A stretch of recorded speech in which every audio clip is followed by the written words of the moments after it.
Contreras, la Constitución francesa.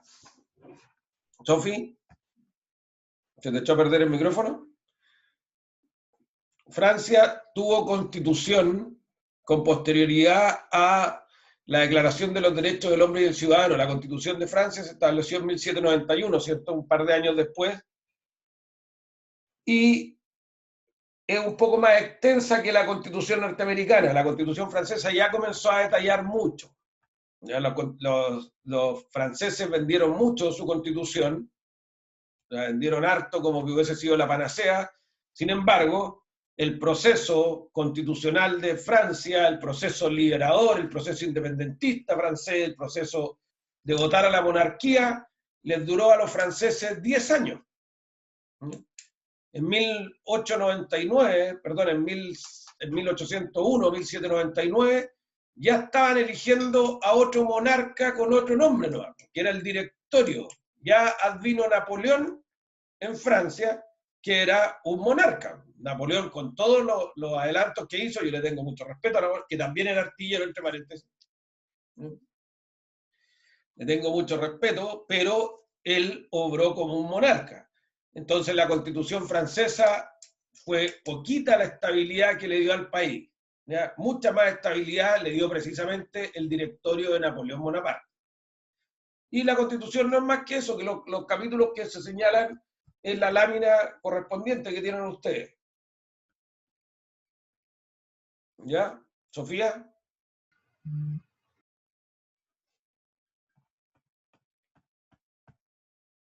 ¿Sofía, algo más?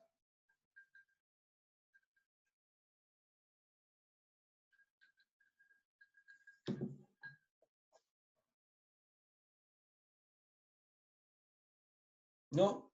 ¿Sofía? Ya. Aquí parece que está escribiendo Sofía. Sí, no puedo, tengo boche, sí, profe, que tengo ruido. Ya. Bien. Vamos con la pregunta de Paula. La forma de calcular esto, Paula, es...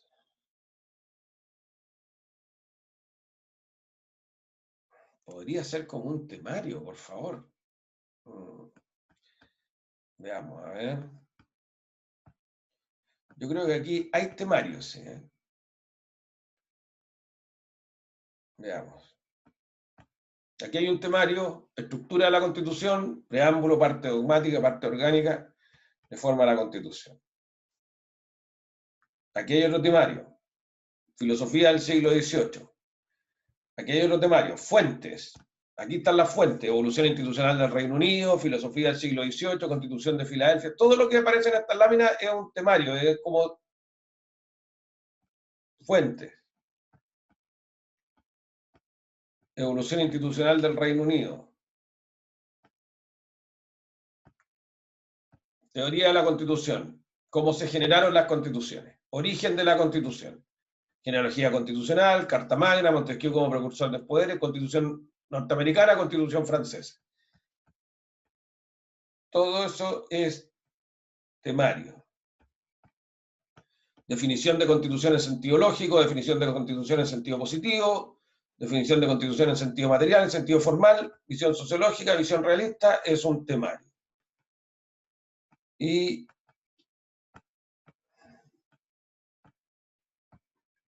aquí hay otro temario. Tipos de constitución o clasificación de constitución.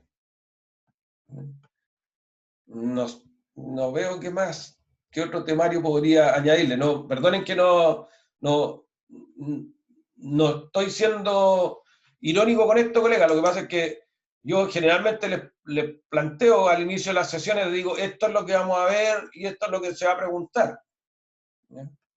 Entra todo.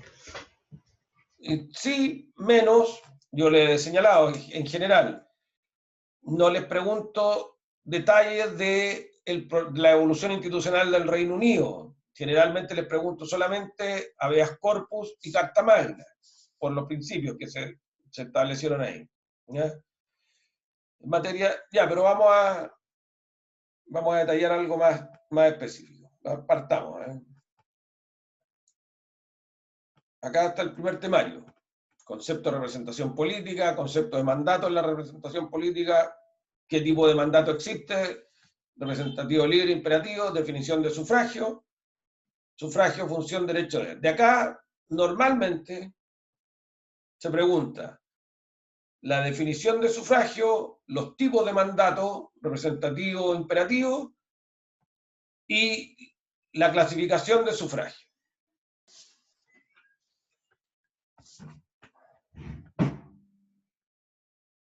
Después, bueno, y después saltamos al resto de los temarios. Definición de constitución en sentido lógico, positivo, material formal, si eso se pregunta, la visión sociológica, la visión realista, y acá habría que añadir, que ustedes la tienen, la definición genérica.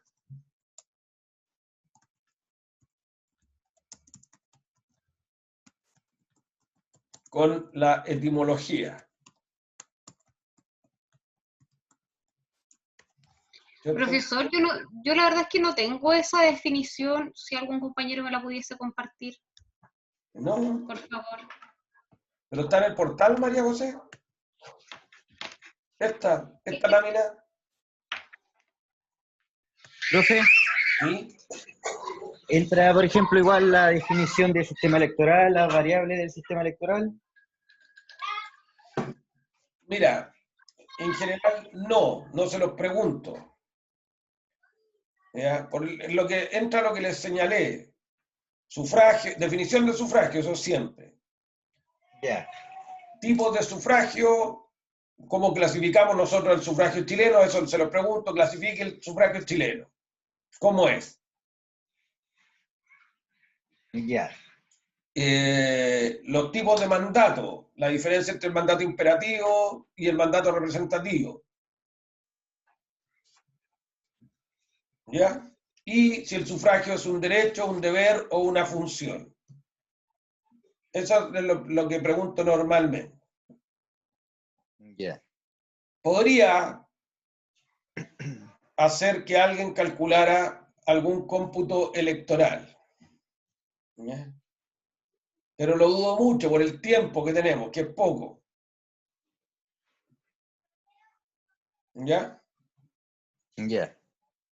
Pero ustedes tienen que conocerlos y ustedes tienen que saber cómo se calculan finalmente, cómo se eligen a nuestros representantes. Y esto es, Paula, aprovechando la pregunta, ¿cierto? Que era una buena pregunta. Vamos a el método. ¿Ya? Y el método es muy simple para todos. Hay que identificar los pactos o listas de los candidatos independientes, ¿ya? Y los pactos o listas se suman todos los votos que integran ese pacto o lista. Y aquí voy a hacer un alcance que muy bien me recordó Bastián, en el cual si existen 5 cupos para diputados aquí en Chillán, por ejemplo, ¿ya?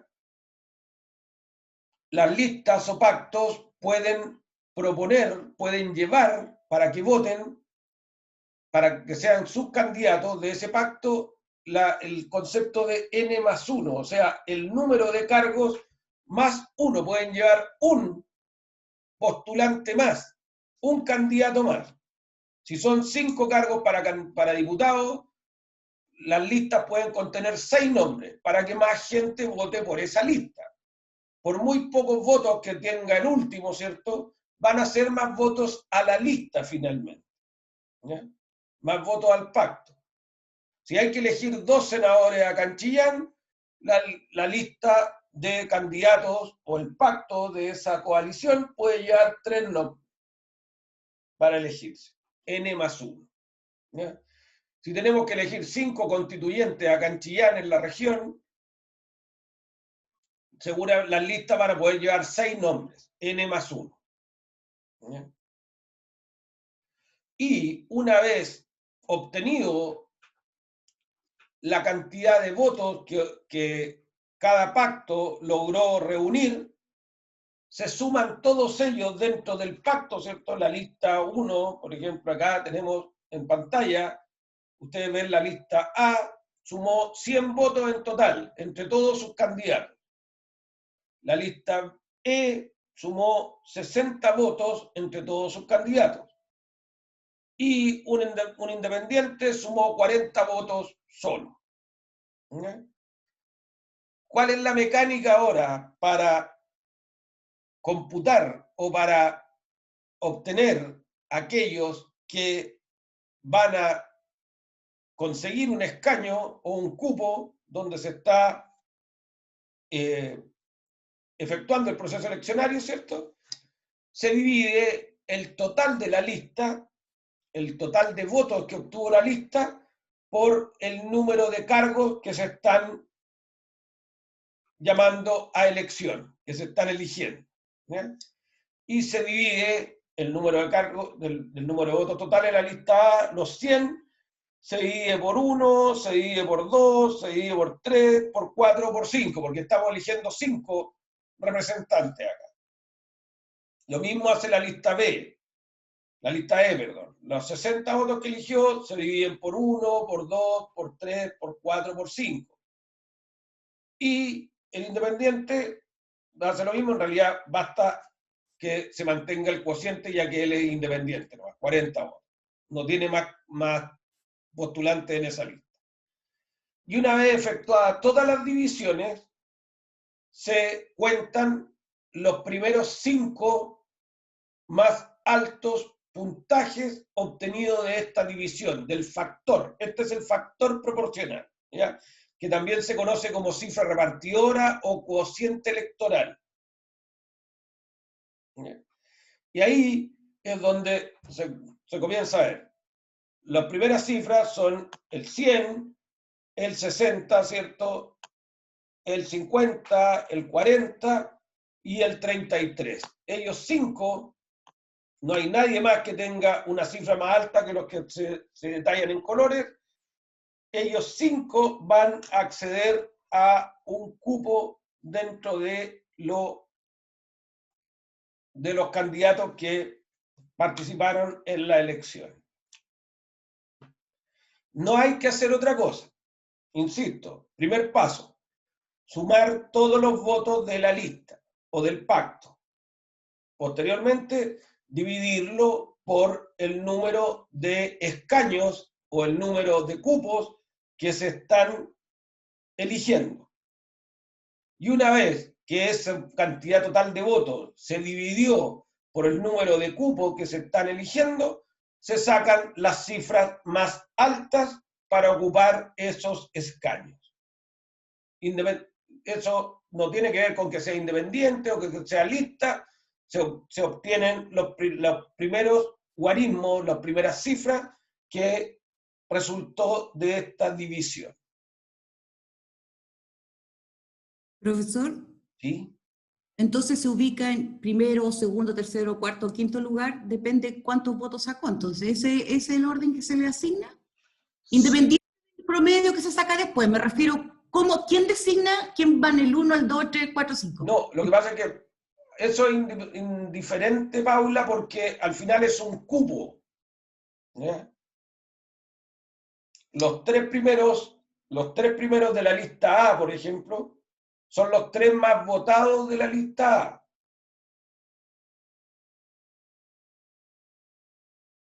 ¿Ya?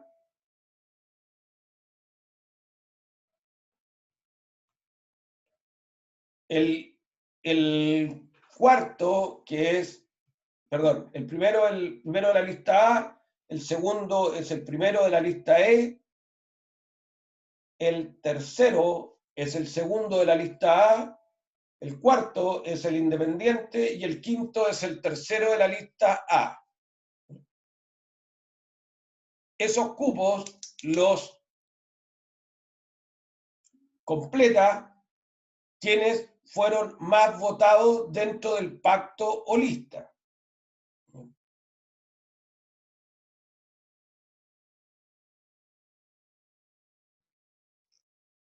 Paula. Sí, profesor. Gracias. ¿Sí?